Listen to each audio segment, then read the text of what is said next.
I'm going to use notes here. I figure if Bill Green needs notes to sing more about Jesus, I'm entitled to use some.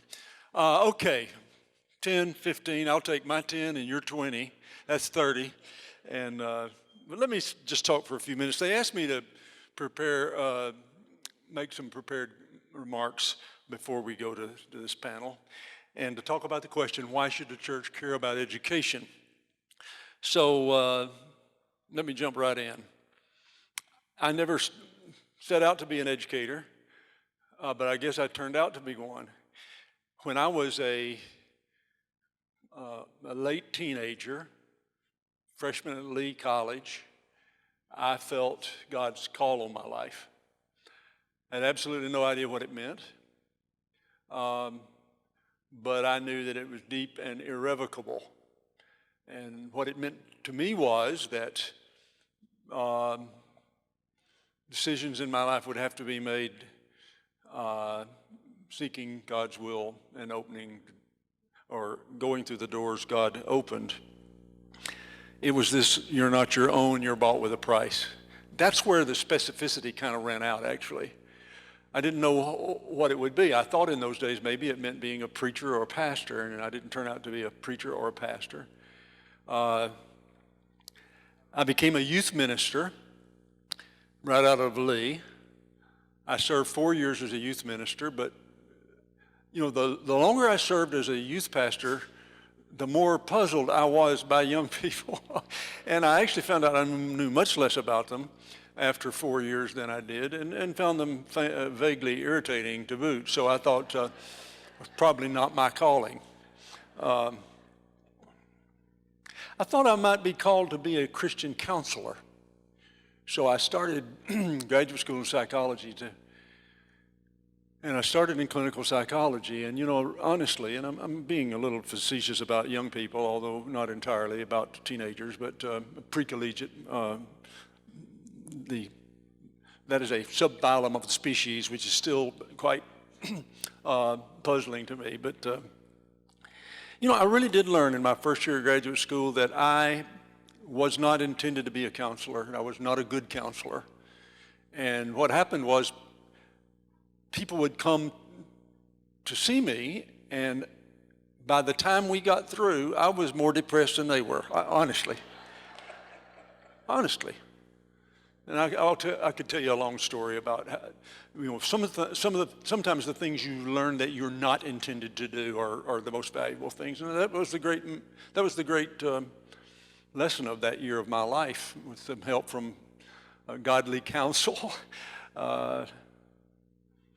Okay, so I thought maybe I didn't know quite what I was going to do with this sense I had of calling. But Lee needed a teacher. And so I said, yeah, I'll come teach. And a couple of years, didn't necessarily want to, you know, I just didn't see myself in that role. And now, 40-some years later, here I am. Over these years, I have come to have this deep sense, not just of the legitimacy of the ministry of education for a church, for a congregation, for an individual, for a community, but honestly, like most other things, you first become convinced of them, then you become rather dogmatic about them. I've come to think it is the sort of the highest form of ministry in many ways. So the question, why should the church care about education? I've got somewhere between 10 and 25 minutes. I've got 5 points. First, this is not one of the points, this is preliminary. Teaching, we'll call it education. I don't like being called an educator. You know what I have on my passport, occupation, when I travel, I put teacher. I'm not sure exactly what educator means, except it's just a way of describing all the different kinds of teachers. I teach a psychology class at Lee, and I've already got my class roll for fall semester. We have 100 seats, and we have 100 students in that class, and I love it. The best 2 times of my week is when I walk out of my office and walk across campus and walk into that classroom with 100 students and teach. Teaching is a primary function of the church. Now, there are other primary functions. I'm not trying to prioritize these. This is just the one that I've been called to. And over the years, after learning what I wasn't called to do, I have come to feel very strongly that I was called to teach and called to education, and that this is the good work described in Ephesians 2:10 for me. Everybody has some different version of that. Ephesians 2:10, one of our touchstones at Lee University, says, "We are God's workmanship, created in Christ Jesus to do good works." Here's the great part, "which he has prepared in advance for us to do." And I profoundly believe that when I stand up in front of those students about 1 month from today, August 15, first day of classes, August 16, first chapel, I look out at all those students, I believe every one of them is not only created in Christ Jesus to do good works, but I believe the good works have also already been created. And they lie in wait, waiting for that intersection which God is so ready to orchestrate if we put ourselves in his hands. So there are these other functions. Evangelism. Evangelism is a primary function of the church. That is, it is central to the heart of the work of the church. I'm not called to evangelism. Service to others and all the many ways in which it's described. The word benevolence is kind of popular around here these days. And service to others and worship. Many different forms of worship. You could obviously quibble with this. You know, this is just a list. You could say, well, what about preaching? What about the various ministries of the priesthood?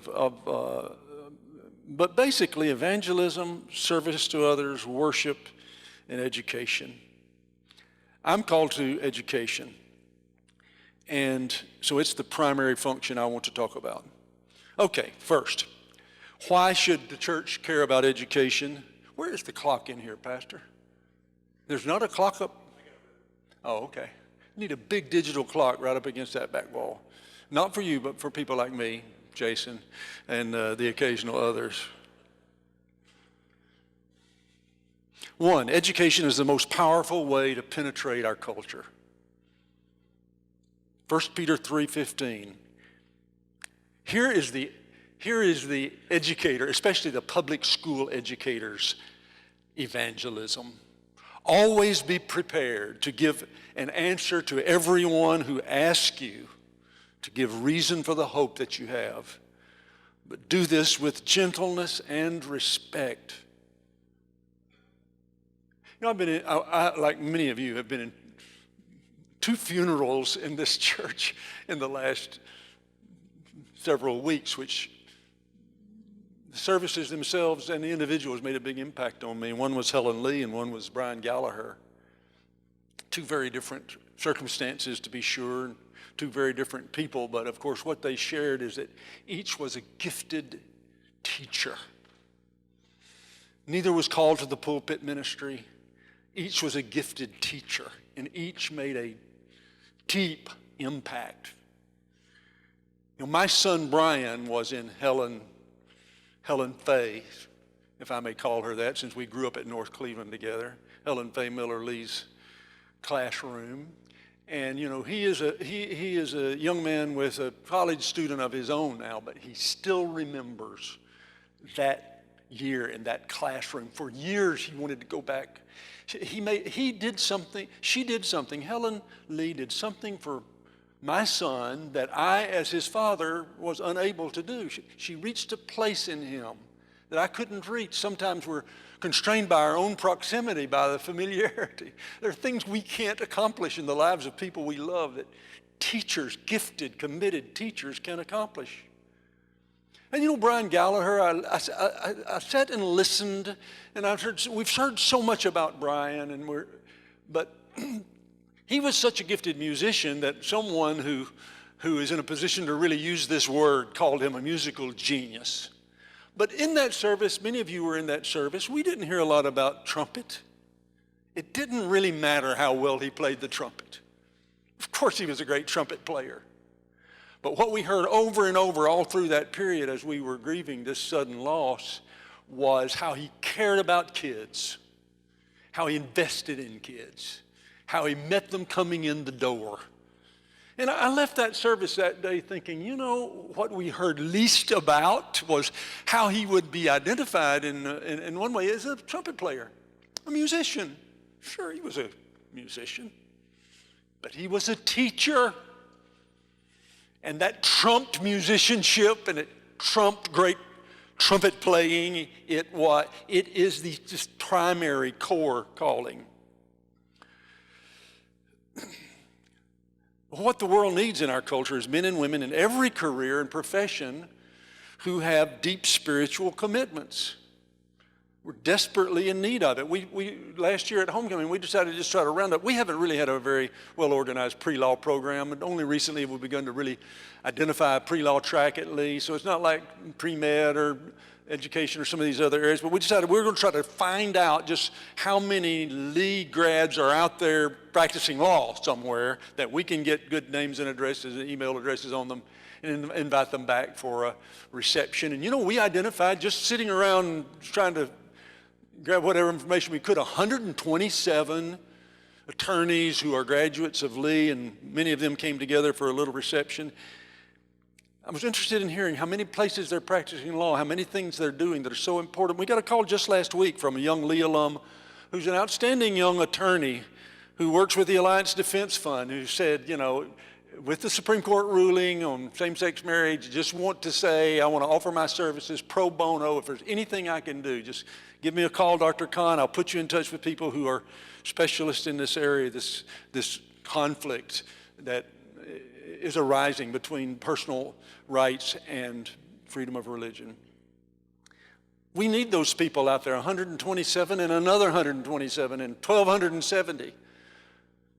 And we need them not just in law and not just in teaching and not just in healthcare and not just in business, but in every area.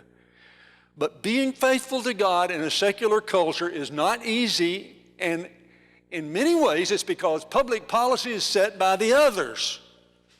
And we are playing we're playing an away game. We're playing on somebody else's field. And this requires some tough calls to be made because the playing field is defined by others. So here's the question I would ask. So what accommodations should we make to continue to produce Christian teachers? I choose the word accommodations carefully and cautiously. This is not an easy call.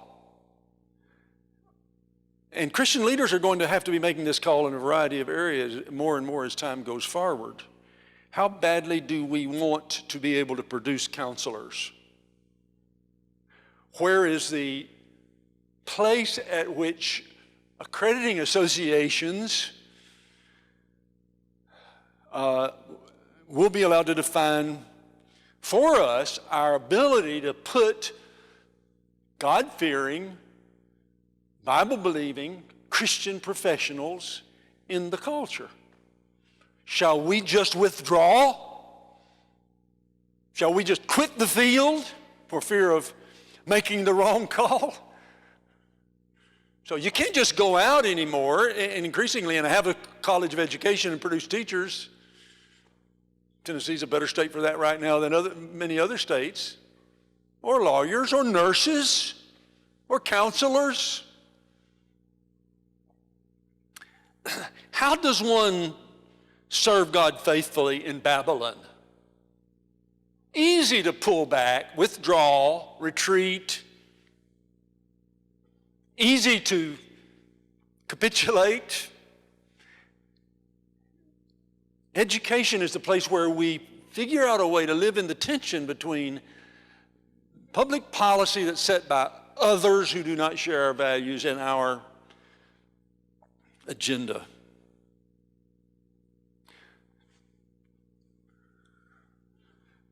I remember years ago when I was a young President Lee when it was still the custom to hire Church of God only. Oh, I miss those days. Or at least Pentecostal. We would take the random Assembly of God or every now and then if there wasn't a good Church of God in their town. But in the Executive Council of the Church of God, where I was appearing to dance for them, I was challenged on this point of what seemed to be an increasing hiring of people not of the one true faith. I was asked this question by a couple of different members of the council, but one of the members of the council I happened to know had a nephew who was in our pre-med program. I didn't call the name or really call him out on this, but I used as an example our pre-med program. And I said, if you can't get kids in med school, unless you've got a chemistry teacher, and the Church of God has not provided a chemistry teacher, but the young man or woman comes to you and says, God has placed a call on my life to serve in the field of medicine, do we tell that student, you cannot follow that call because the Church of God has not produced a chemistry teacher? So rather than hire a Baptist, you find another calling. Well, there was no one in that room that would have argued for that. But take that question and exponentially enlarge it, and that's where we are. What price? What price will we pay to put into the field Christian professionals? That's the battle. That's the battleground that education has become and is becoming. Is our role model Joseph, who served in the household, rose to the top of the land so that he could bring his brothers home and so that he could save his people? Is it Esther? These sound like good role models to me. Or is it John the Baptist? God forbid that it should be early Samson, who just sort of frittered away the calling, having a good time, and then died gloriously in the end, went home to be with Jesus, but still didn't accomplish very much. That's not my role model, but I don't know quite what it is. Okay, that's the first point. Okay, Pastor, I'm on this thing, man. I know that's the subject we are all very, very concerned about. Secondly, education is the way. This is the other two. I really only need 2 points. One, it's about the penetration of the culture. Two, it's about reproducing ourselves. Education is the way we reproduce ourselves. Intellectually, thinking, culturally, and spiritually. Proverbs 22:6, NIV reads it this way: start children off. When does children end? 25? 21? Sophomores? Or I'll guarantee you this, this doesn't mean little baby children. You will never quit raising your children, right? They begin to call them grandchildren at some point. It's a kind of a generational thing. Start children off in the way they should go, and even when they are old, they will not turn from it. Is that a promise, or is that a statement of contingent likelihood? I'm not really sure. It's in the Proverbs. Humans have been described as learning machines. We are born learning. And as a matter of fact, as I tell my psychology classes, there's a lot of evidence that we're even learning before we're born. That might inform your attitude toward abortion. It's absolutely true. There's a lot of good studies that show learning can and perhaps does take place in the third trimester in the womb. But we're at least born learning, and as we learn, our values evolve in the direction of whatever we've learned. We're all evolving human beings. I don't mean evolving in the Darwinian sense. You understand what I mean. I also don't mean evolving in the Obama sense, where he says he's evolved on certain political questions. I'm talking about true life change. That's the purpose of all argument, debate, reading, thinking, learning, sharing with one another. It's that we never are staying the same. We're always unfolding. And we unfold in the direction of what we learn. And education is the learning. So whoever directs the learning process shapes the evolving individual. And you know what my prayer, God put me in the place where, help me shape this time of change in the lives of my students. President of the University of Chicago, I heard one time talking about what is the job of a college president, and he said, our job, this is a quote, I wrote it down, I love it, is to put students in the presence of people who will transform their lives. Not to build buildings, not to raise money, not to hire faculty. To put students in the presence of people who will change their lives. And that's true at every level of education, not just the college level. That's what the kindergarten teacher is. That's what the really committed homeschooler is. That's what the high school teacher is, and the middle school trumpet player. Third, education is a logical extension. Why should we care about it? It's a logical extension of evangelism. You know, being born again is a lot like being born. That's obviously why the analogy was chosen. Being born is from a starting point, the future unfolds. Being born again is that way. Evangelism is bringing people to the point of starting. It's the being born again. But after that, what? The one great constant in the life of the post-born or post-born again individual is education, from pre-K to grad school. It starts happening at birth, and then it keeps on happening for a long, long time. Fourth, education is an explicit command of Christ.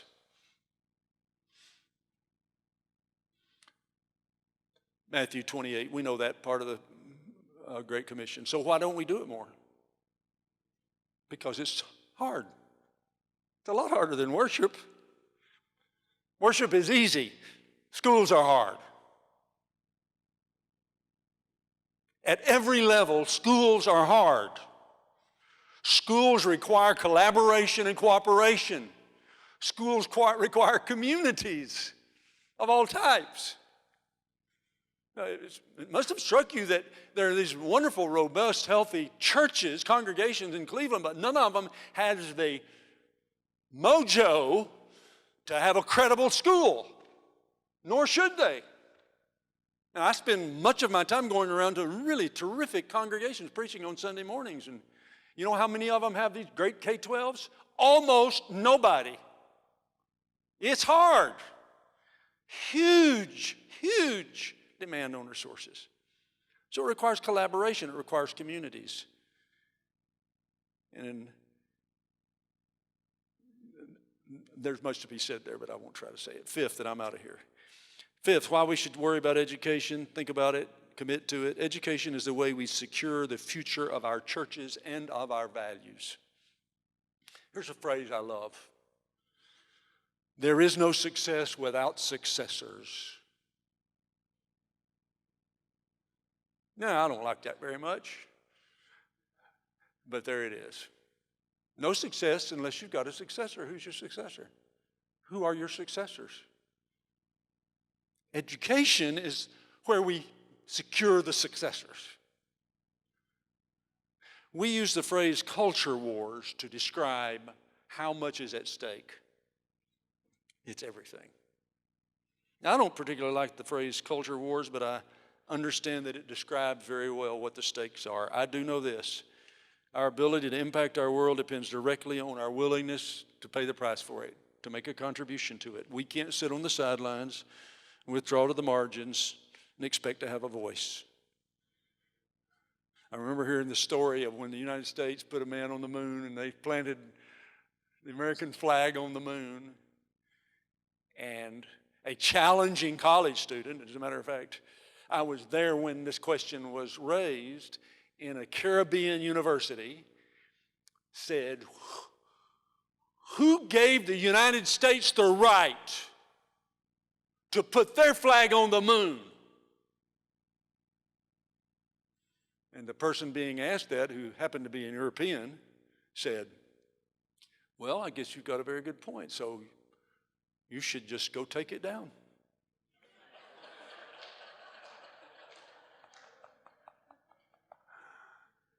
So you build the schools, you teach the curriculum. You build the hospitals, you provide the values. You pay the piper, you call the tune. And God has said, go into all the world, make disciples, teach them. And that's why we should care. Okay, Pastor, who we go to? We come back to you now? Okay, great, thanks. Somewhere between 10 and 25. Good stuff. Let's have the panel come on forward. And thought-provoking, good stuff, great questions. We have invited some educators who are excelling, and they were invited with some thought behind the invitation. We have an elementary school principal, we have a private school president, we have a high school principal who also deals with behavioral challenges. I think they all deal with behavioral challenges, the truth be known. And of course, we've got Dr. Khan, a university president, and we wish we could have invited everybody, but we thought we would just kind of get a mix here. And you have turned in some questions that we are prepared to ask them. And let's give the panel a hand and let them know we're glad that they're willing to participate. Before we get started, very quickly, we've introduced Dr. Khan, and he has shared. He took his 20 minutes, but anyway, Kyle, would you go ahead and, I'm kidding, let's get Kyle to introduce himself, what he does, and we'll just move down the panel. Obviously, my name is Kyle Page. I am the principal and have been the principal now at Goal Academy, which is a non-traditional hybrid high school in the Bradley County Schools. We serve grades 6 through 12. Okay, Elizabeth. My name is Elizabeth Kaler.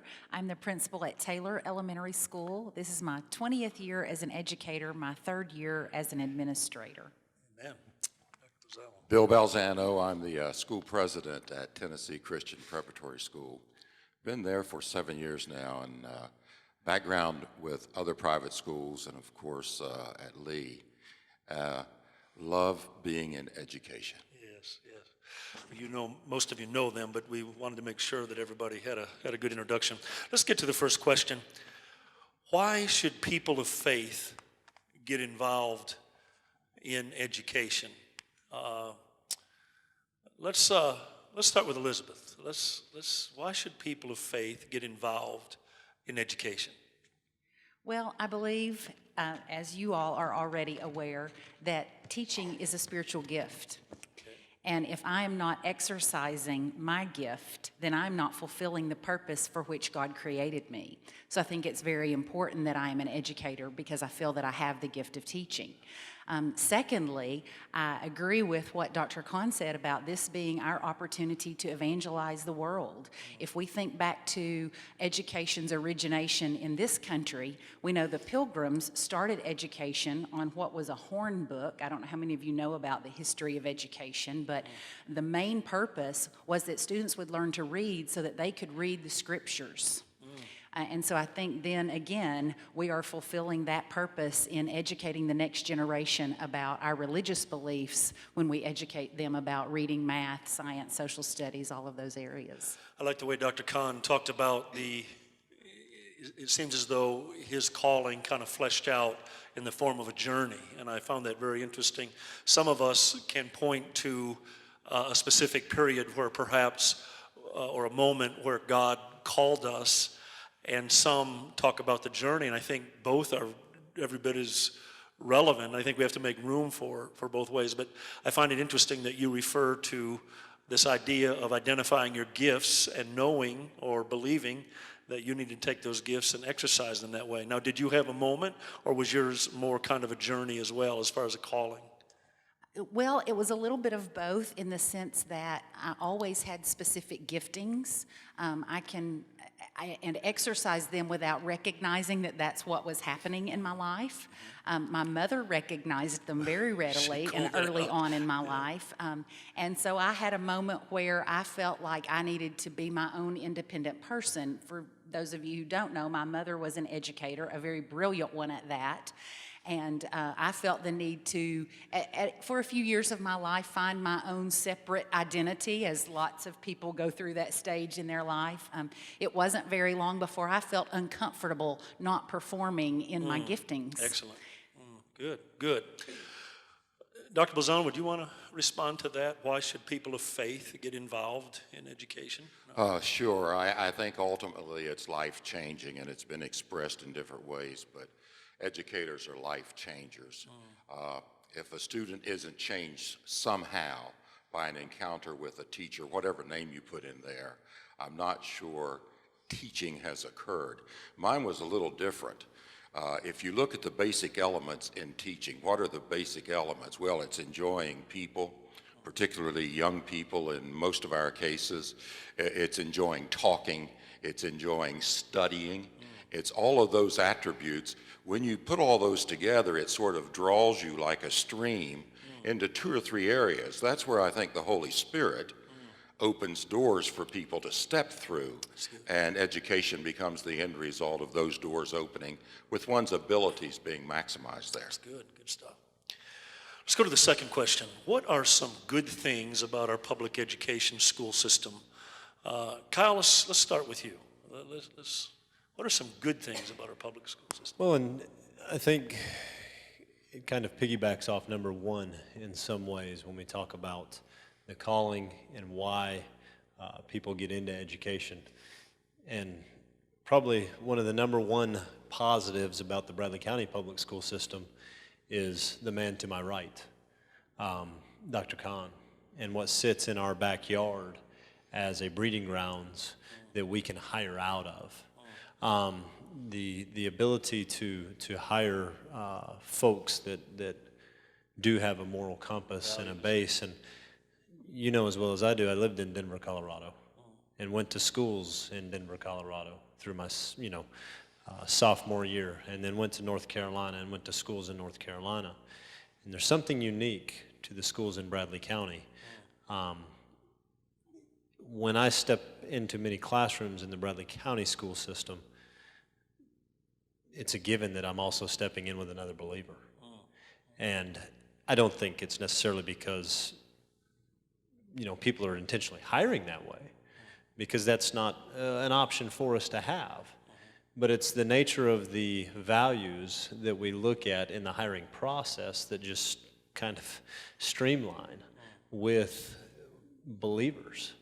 And so I would say that's one of the greatest positives that we have in our public school system locally. There are a number of other highlights. And Brian Gallagher was one of those highlights. If you get into identifying different schools and different educators, there's many people in this room that have been touched by the educators here in this area. And, I think that as you get into naming those, there's so many. The last thing I would say is that going back to that value piece, one of the greatest things about the public school system in this area is that, going back to number one again, why should people of faith get into education? Schools have traditionally been a place that hasn't had to be the first moral compass that a child ever experiences. But culture's changed. In the classrooms that you all grew up in and I grew up in, we had a moral compass before we ever got to the school. But that moral compass is no longer coming out of the home. And so why should people of faith enter that field? Because we are now the moral compass. We are the family unit. And to have people in our schools, in our public school system in Bradley County, that are ready to take that on because they come out of a good firm foundation and out of a good family unit, that's the best thing about our school system, in my opinion. We need them. Good, good. Dr. Khan, how would you answer that question? What are some good things about our public education school system? I love public schools. I'm a product of public schools. And I think it's one of the great things about an American democracy is our school system. On the other hand, it doesn't meet all the needs. But I would agree, these two systems are shot through with Christian believing faculty, and it does change the educational culture, the K-12 culture in this town. My kids all went to public schools here in both the Cleveland system and the Bradley County system, and my grandchildren. And as Kyle says, they were taught by people of faith from many different congregations across this town, and it makes a huge difference. I also had spent 2 years in Boston, and my kids were in Boston city schools. And very, very different. Kyle's absolutely right. Very different set of circumstances, and terrific schools from a pedagogical and academic perspective, but full of hazards otherwise. And I would have to say, one of the reasons when we were trying to decide whether to return to Cleveland or not, and we had young kids in school, I was a faculty member at Lee. That was our biggest reason for coming back. We just thought, we can't let our kids grow up in this community. And Cleveland, for all its, its familiarity, creates this tremendous educational environment, in my opinion. Good. Let's get to the third question, and Dr. Bolzano, I want you to answer it. I've sat down with you on occasion, and I know I heard some interesting language about customizing education to kind of fit a student, and I know that you even value public education. I've heard you say that, which was unique and from your perspective, and the role that you fill to have appreciation for different educational models was refreshing. And so I set up the question acknowledging that. But question 3, what are some good things about our private schools and alternative approaches to education? And maybe you want to address both sides of that, but I think it'd be good to do. Surrounded by a couple of public school colleagues here, I'll be very cautious. I am really convinced, one, that education is so critical. I see it as the greatest evangelism field that's already been addressed. Secondly, I'm more so passionate about private Christian education. I'll give you an example, and I will use Lee University. My youngest son, Bob, both of my sons are serving the Lord now. My youngest son, Bob, in a chapel service at Lee, accepted Christ. Actually, the president's wife prayed him through salvation.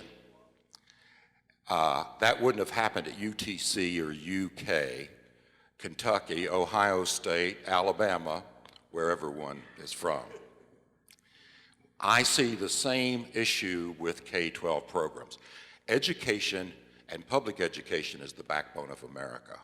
I am a product of public education. I support it. The superintendents have been friends. I don't know Dr. Cash, but I have known and been colleagues with the other public school administrators. We've got a different mission in Christian education. Our mission is not defined by eliminating the spiritual being of a child. When a child comes to our school, they don't have to stop praying with teachers. We can have a chapel program that emphasizes what the home emphasizes. We have boards and committee. Every one of our boards and committees are made up of believers who identify curriculum, who identify whatever various projects, and integrated into it is this Christian worldview. Now, I will tell you, we may get to this issue of the social issue, gender issue. We've been doing a lot of research on legality and what boundaries are, and we may very well be changing it from Christian worldview to a biblical worldview so that we fit within a certain genre of issues that have been tested in the court. Be that as it may, whatever decision we make comes from a biblical worldview to the best of our ability. Mind you, we still have people there who are normal people that we have to hit on the head with a stick once in a while. Christian education, to me, is the natural expression of one's spirituality, whether that is a 3-year-old child or a senior in high school. So what we try to do is integrate all aspects, body, mind, and spirit, openly, unabashedly, and we do that in every aspect we can. Chapel, Bible classes. And then finally, I would say that we look at life as sort of a three-legged stool. There's the family. It ought to originate in the family. Sometimes it does, sometimes it doesn't. There's the church.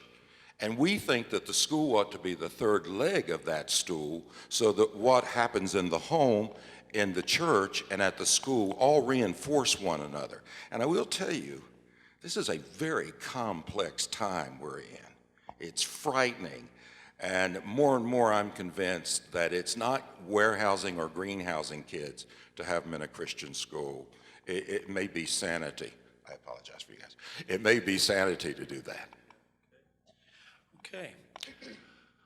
Question 4, should Christ be the center of our educational systems? Kyle, why don't you start, and then we'll move to Elizabeth. Should Christ be the center of our educational systems? This is a very, very complex question. I believe that Christ is the center of me. And so if Christ is going to be the center of me, then he's going to be the center of anything that I am involved with. Now, the way that I demonstrate Christ, I have to abide by the law. And the Word is specific about that as well, honoring the laws of the land. But that doesn't take Christ out of me and ultimately take Christ out of the school that I lead. I think Christ, it's a requirement for me that Christ is the center of education that I touch. And so, the ways that is demonstrated, obviously, as Dr. Balzano stated, are different where he is at versus where we are. But just because I work in a public institution doesn't mean that Christ is not the center. I think it's a requirement. I think it's a must.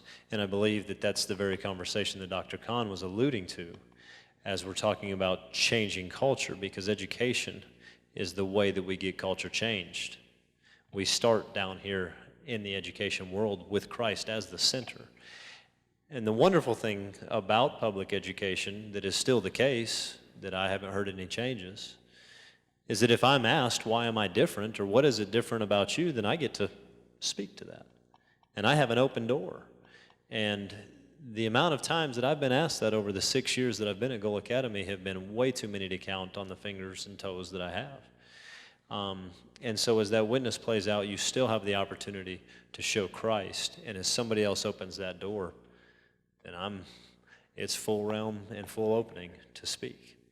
And you get into this philosophical and theological tension when it comes to, and Dr. Kahn used the word retreat. Do we retreat, or are we salt and light? And perhaps there are times to retreat. I remember retreating with you in Denver for a period of time. We needed a private school because of what you were doing and what you were going through. And we needed that. I'm teasing. Well, I'm not teasing. I'm telling the truth. But I mean, having a little fun with Kyle here. But Appreciate it greatly. We did retreat for a season, I'll tell you.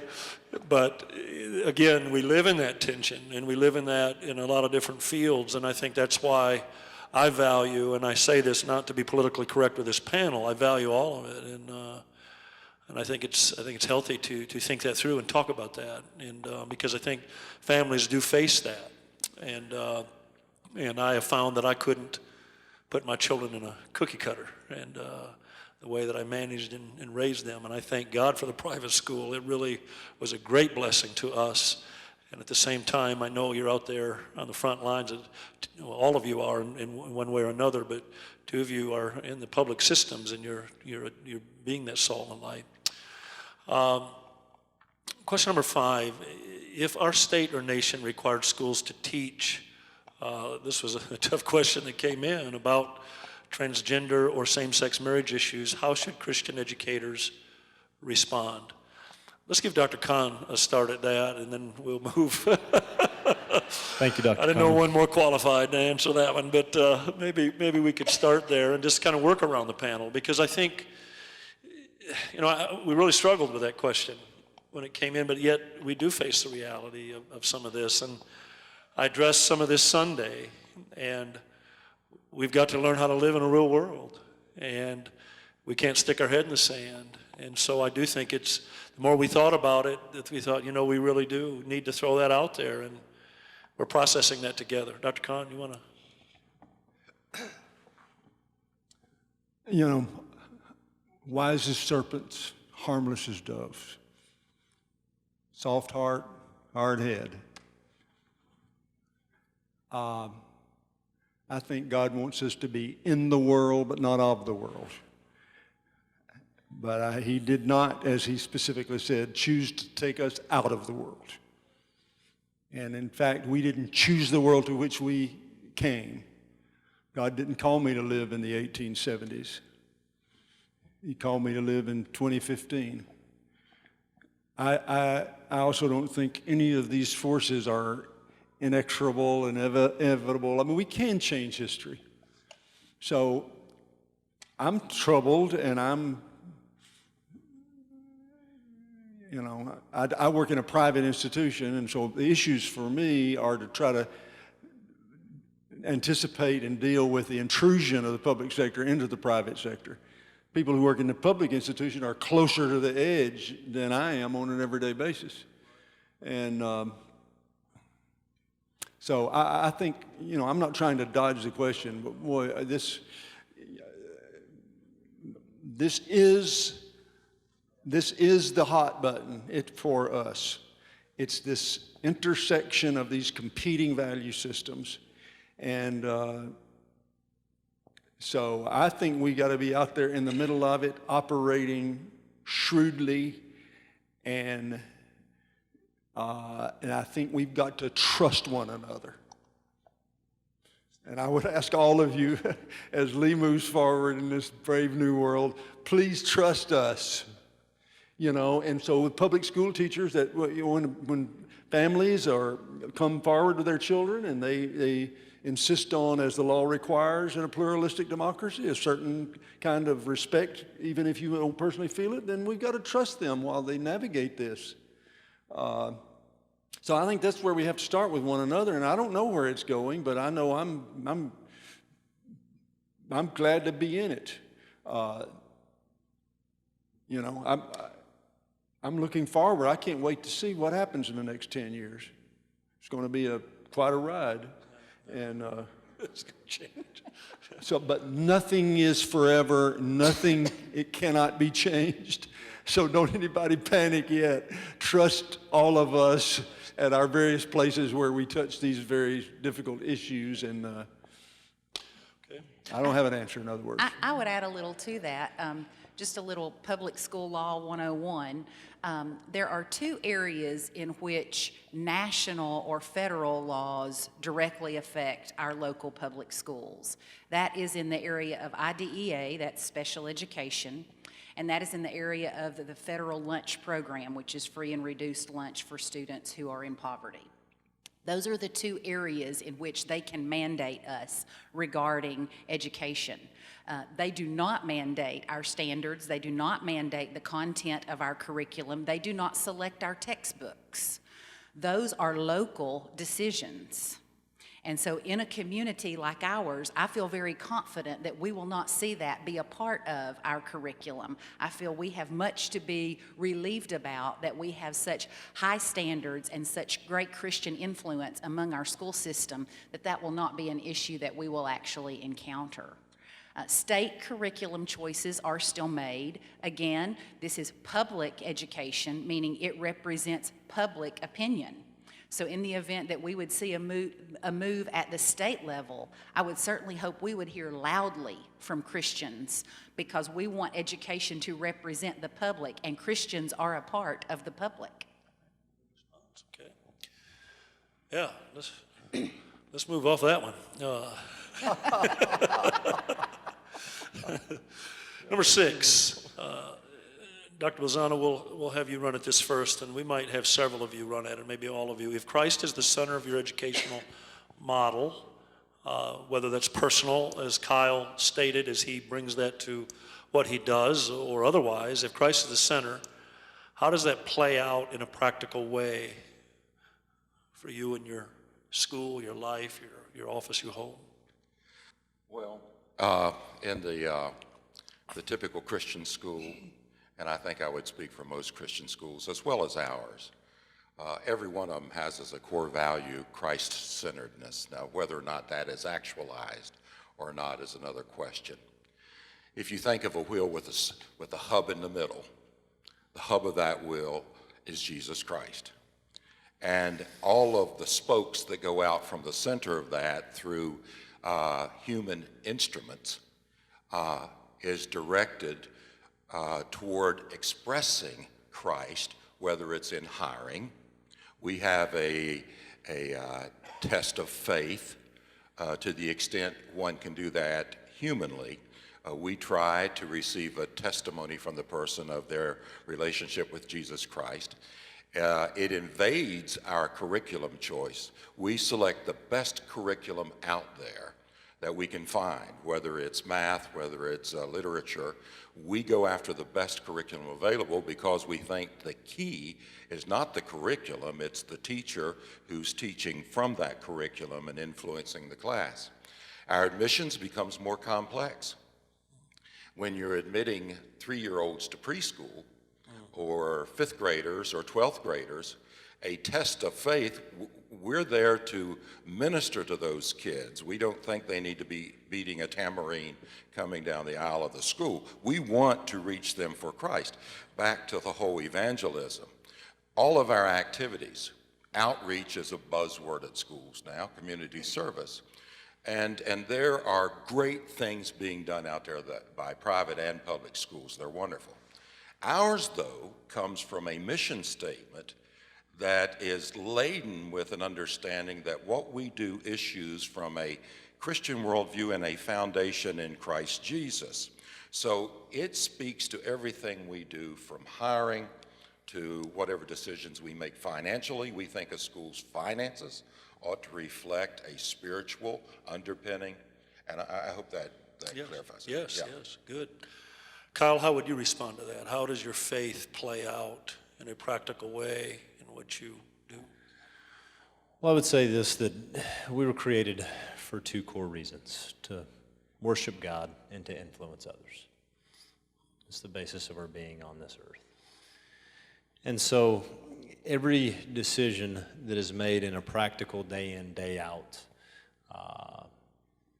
situation, and I work with situations in Bradley County that many of you would be very unaware that even go on in this county, and respond to situations that people cannot even believe go on here in this county.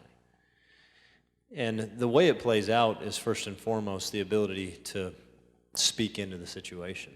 Because without Christ, when you walk into a home with incest, and you walk into a home with a father that's shooting his son up with methamphetamine, and the son's running down the street naked, and the father's here in front of us, I can imagine what it would be like to have the job without Christ, because it's my foundation. It's my foundation for hiring. It's my foundation for education, for what we do, the programs we build. Goal Academy is probably the closest thing to a private school in the Bradley County school system. And it's created in such a way that we were able to take and evolve public education in a way that would serve every child individually. And children with special and unique situations and needs, and families that could not afford private education, or come out of different scenarios as to why they could not get into those kind of things. And so when we designed Goal Academy, it was with this very core mindset of meeting the needs of our students, and everything from And one of the things that we've talked about for many years is the product behaviors are only a behavior. Use of drugs is a Band-Aid for something deeper. Anger is a Band-Aid for something deeper. And so as we have thrown people under the bus for all these different behaviors that we've seen, we're remiss not to realize the deeper issue. And we created Goal Academy in such a way that we would deal with those deeper issues. And I thank people around this room that have been a part of helping us deal with those deeper issues. And as Dr. Gail Emmert sits in there and is able to speak to these issues, and then students come and open their lives, then I have a Christian person there ready to speak into that child. And so we can set the tone and hit the hard issues and hit the spiritual issues that we all know are there without anybody knowing what's going on, that we're hitting a spiritual issue right now. And as that spiritual string is jerked, then we have people ready and waiting to fill the gap in a godly way as the student asks. Does that make sense? You bait the hook. So, those are the ways that I personally are able to have my spirituality play out in the organization and what we do. So, Elizabeth, you want to speak to that? How does your faith play out? Well, I certainly look for opportunities to weave my faith in. In just referencing back to the other very difficult question we have about transgender, I have had students in the school where I work, not actually the school where I work now, a previous school that I worked in our school system, that had same-sex parents. I loved that student the same as any other child I worked with. I would have never wanted any parent conference I had with those people to be different than any other parent conference that you would have been in of mine. I don't think that I win them by judging them or by showing hatred or dislike for them. And so that's an opportunity for me to show love. And what I have found is that those open doors. Those create more opportunities where I can begin to be more and more personal. And so then later, sometimes years later, when they are no longer in my class or in my school, I get an invitation to their graduation, or I run into them at Walmart. And I'm no longer their teacher, but I have become someone whose opinion matters to them because they saw that I loved them. There is a saying that says, people don't care how much you know until they know how much you care. And I really believe that's a great guiding philosophy for educators who aren't in the setting where they can always just directly speak the Word of God straightforward. They get that opportunity in an indirect way, though. Good, good. I really hear underneath a lot of what's being said is your values, and a lot of that really gets to play out, and it's beautiful. Let's move to the next question. Two more. What are some challenging issues we as a community, county, or city should be concerned about as it relates to education? And you all would have a perspective on that, and perhaps there's some obvious things, perhaps there's some not so obvious things. Dr. Bolzano, what would your perspective be on that, some challenging issues facing education? I hesitate to speak on behalf of the public schools, though. I feel like we have two bright stars who are examples, and we'll do that. They'll articulate it. It seems to me the issues are philosophic, the tough issues that in education across the board and in our community. One of those is control of the schools, the say of the board versus the popular opinion. We've had examples of tension over that in the last year or so here. The issue of how far does the school depart from teaching as we traditionally have seen teaching and get into being a social support institution? You almost have to do that in some settings, and some of the things that Kyle has accomplished in his, I want to call it ministry in education, is amazing. But that is far beyond teaching math, reading, writing, and literature. So there is a valid question that it gets into, how far do we go beyond teaching, the 3 R's? And then we get to this immense, this 800-pound gorilla, this social issue having to do with gender and gender identification. And who do we want teaching our children? On one level, everyone on this platform wants to minister to children. That's not the issue. The issue becomes, what is the best way to do that, and how does my ministry to child A affect the child that's seated beside him or her? And with limited resources, we have to be very, very wise in the way we approach this. It is a complex world, and I will tell you, it is a great time to be a Christian educator. This is a time when we need to really, if you are gray instead of white in your life, you will still contrast greatly against darkness. So it is a great time for our light, our love, and our support to show. But it will take an understanding that change occurs by increments. And instead of dealing with the 1-inch change we make today, which does suit our value system, what does that mean 5 years from now or 10 years from now? One quick story. It will date me. In Maryland, I went to a meeting where they were introducing sex education in the schools. And some of you older ones will remember the furor over sex education. Well, we need our kids to be informed appropriately of physiology and human sexuality. And I love it being done in a Christian school. Hint, hint. I love it being done in that setting. But I remember the comments of the people there saying, it'll never go any further than this. We've got a picture of a hen with an egg, and that's how we're going to teach sex education. Well, I think that many of the social issues we're dealing with, the problem is today it may be tasteful. 5 years from now, it may not be tasteful. Insightful. Elizabeth, how do you, oh, sorry, you're taking a drink there. What are some challenging issues as you look through your lens that you would see for our community, county, and city as it relates to education? Well, there are two, of which have seemed to perpetuate throughout my career. One is funding. There's always discussions about what is an appropriate way, what is an appropriate amount. Are we being good stewards of the funding that we already have? All of that is always a critical debate. That's because we operate on tax dollars, so I think that's always going to be a discussion. Secondly is poverty. I see a huge impact in our ability to educate students who come from such drastically different backgrounds, backgrounds that I personally cannot relate to. I didn't experience that growing up, and yet I'm trying to relate, and I'm trying to learn how to meet those needs.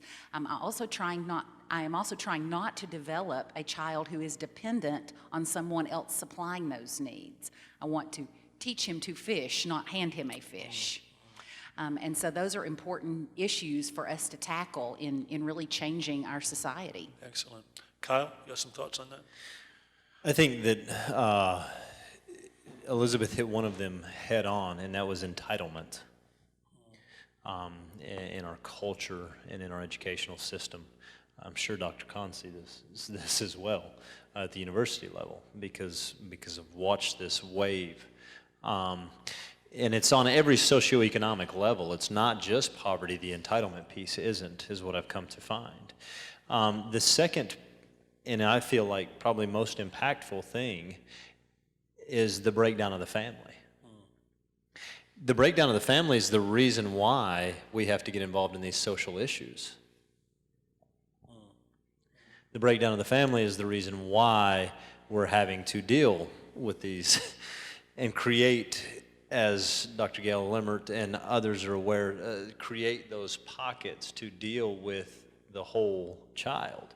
Because when the family as a unit is together, then we don't have to deal with aspects of that child because it comes already nurtured and dealt with. And I guess my challenge, not only to this room of people, but anybody that calls themselves a believer, is to take care of their own. Take care of their own home and their own family. And when I'm dealing with young people in Bradley County that come out of homes that they should be being taken care of, that is one of the most difficult struggles for me. I understand we all struggle. But when you begin to get in there and you begin to see the dysfunction that's going on in that home, I hate the statement that the apple never falls far from the tree, but I struggle with the fact that it's come to be a reality. And so the breakdown of the family unit, as grandparents sit here, or parents sit here, or brothers and sisters sit here, and we call ourselves Christians, how can we allow not to speak into those situations that we know are not right? And I understand wisdom and timing, and being exactly what Dr. Kahn said, wise as a serpent. You know, we've got to be very, very cautious in the way we do that. But that is our calling, is to influence. I believe you're starting to preach like your mother. Sorry. But anyway. Last question. I want Dr. Kahn to answer this, because I believe he can bring something special to the table. He deals with, well, you all deal with young people, but you know, in light of how we kind of addressed the calling piece, was interesting. What do you say to a young person who has aspirations to become an educator but hasn't yet committed to pursuing education? What do you say to the young today? You know, we talked about some bleak things that, you know, some challenges and so forth, but what do we say to that person today as they face that? Someone that says he's called to education but hasn't yet. He's feeling a desire to go that route, but perhaps is concerned about some of the challenges that we see. You know, welcome to the, you know, we need the brightest, best, most highly motivated young women and men in education. The multiplier effect is amazing. In education, you don't just touch one. You know, you touch the one that can be touched by the one, and on and on and on. So I would say to that person who feels called to education, do your homework, make A's, keep your room clean, show up to class on time, come to chapel. I mean, you know, do the little things right now, and if you're not serious enough to do that, then you know, you're not very serious. You know, you take today's step today. Trust God, don't worry about the next step. I mean, that's not much to offer, but clearly God is calling young women and men into education. If you want to be at the absolute sweet spot of social change, dynamic public policy issues, personal lifestyle choices, worldview, be a teacher. Be a kindergarten teacher or a high school teacher or a college teacher. It's a great calling. I think, and I say this, I want to say carefully, but I think one of the things that we have missed as Pentecostals, we talk about the call to witness and Acts 1:8, but ye shall receive power. After that, the Holy Spirit's come upon you. You shall be my witnesses in Jerusalem, Judea, Samaria, and the uttermost parts of the earth. And I think somehow we've gotten disconnected with the ability of the Spirit to move us beyond our natural ability, and this idea of making ourselves available and allowing the Lord to move us into places of influence. The Lord has called us all to be witnesses or people of influence. And unless you're making yourself available and preparing yourself and seeking to stretch yourself, your influence perhaps can be limited. And we all have different levels of ability. We understand that. But I do believe that one of the roles of the Spirit is to take us beyond our natural ability. And that when we join together with the work of the Spirit, that He can take an average teacher and make them better. He can take an average horn player and make them better. I believe that. And I believe that's one of the things that the Holy Spirit does for us.